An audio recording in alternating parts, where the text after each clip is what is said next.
will discuss about the concept of keys. After watching the video, you will learn keys concept, different types of keys such as primary key, candidate key, alternate key and foreign key. So let's talk about in detail. Concept of keys. A column or combination of columns which identifies a record called key of the table. A key attribute must have unique value, means there should not be any repetition allowed in this column. It has many types. Number one, primary key, candidate key, alternate key and foreign key. Primary key, a set of one or more columns that uniquely identify a record in the relation is called primary key. For an example, if I talk about this table consists of three columns: college ID number, name and subject. So here in this example, primary key is column ID number. There are two conditions to become or to make a column work like a primary key. Number one, it should not have any kind of repeated value, and number two, it cannot have any null value. Means what? We cannot leave any cell blank. We have to put any data within the particular column if it is working like a primary key. Next, one more example. If I talk about student table, here in this table, roll number is a primary key because it contains only unique values, or it cannot contain any kind of null values. If I'll talk about one more, some other examples apart from these given two, like if I'll talk about student table, then student ID, or I can say roll number will work as a primary key. If I'll talk about employee table, then employee ID will work as a primary key. If I'll talk about customer table, then customer ID will work as a primary key. And if I'll talk about order table, then order ID will work as a primary key. So in short, a column that uniquely identify a particular table is known as primary key. Second one is candidate key.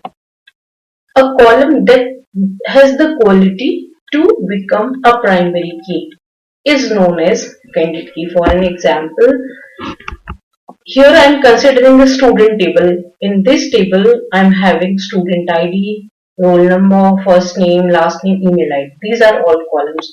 So, student is not having any kind of repetition in its values. Roll number is also not having any kind of repetition in its values.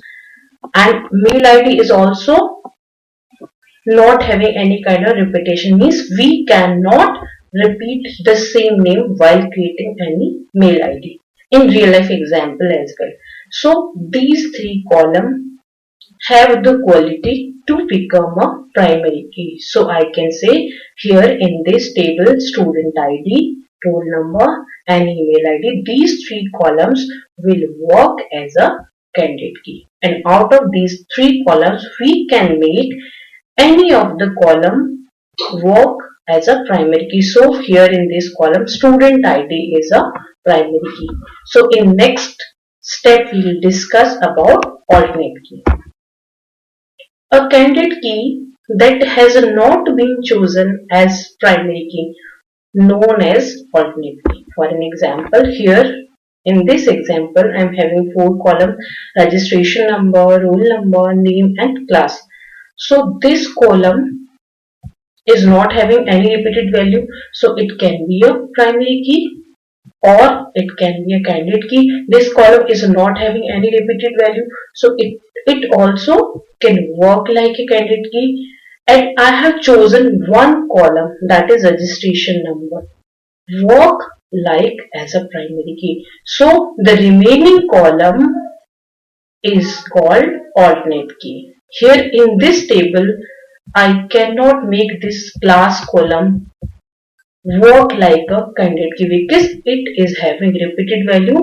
That is not the quality to become a primary key. One more example I can say, an alternate key is a key that can be work as a primary key. Basically, it is a candidate key that currently is not a primary key. For an example, in the given table, I can see ID, roll number, first name, last name, email ID. So in this table, I can say ID, this is an example of candidate key. I can say roll number, this is an example of candidate key. Email ID is also an example of candidate key.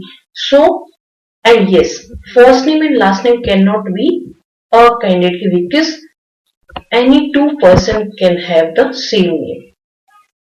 But ID, roll number and email ID, these three columns can work like a candidate key. So, I can make ID column work like a primary key. So, remaining column, that is roll number or email ID, can be called as a alternate key. So a key that has not been chosen as a primary key is known as alternate key. Next one is foreign key. A non-key column. Here non-key means a column that can contain duplicate value as well. A non-key column whose values are derived from the primary key of some other table is called foreign key. One more example I can say, definition I can say, a column in table 1 that works as a primary key for its own table, and that column in table 2 that works as a primary key for its own table but work as a foreign key for the table 1. For an example, here you can see I have taken two tables, table 1 that student table and table 2 that is course table. Here this is table 1 and this is table 2. In this table, student ID will work as a primary key for the table 1 and course ID will work as a primary key for table 2. Here course ID is a column that can contain the matching value of table 1, and with the help of this column we can join these two tables. So this column is known as foreign key, or I can say this column will work as a foreign key. One more example we can discuss. Here in this example I have taken two tables, that is department table and employee table. So as per the definition, a column in table 1, a column in table 1 that work as a primary key for its own table, and with the help of that column, a column work as a primary key in its own table, and with the help of that column we can join two tables. So we can say this column is a foreign key, and this column contains the matching value in both the tables. One more example we can share. Now I have taken in this example two tables, table customer and table agent. So in this table, foreign key is agent code. This will work as a primary key for its own table, but this agent code column will work as a foreign key for both the tables. With the help of this, as you can see in this example, matching values A003, A008. So with the help of this column, we can join these two tables. One more example you can see here. Here is a customer table and this one is order table. So here in customer table, the primary key column is customer ID, and in this table order ID is a primary key. So here customer table and order table, we can join these two tables with the help of customer number. So here customer number column will work as a foreign key.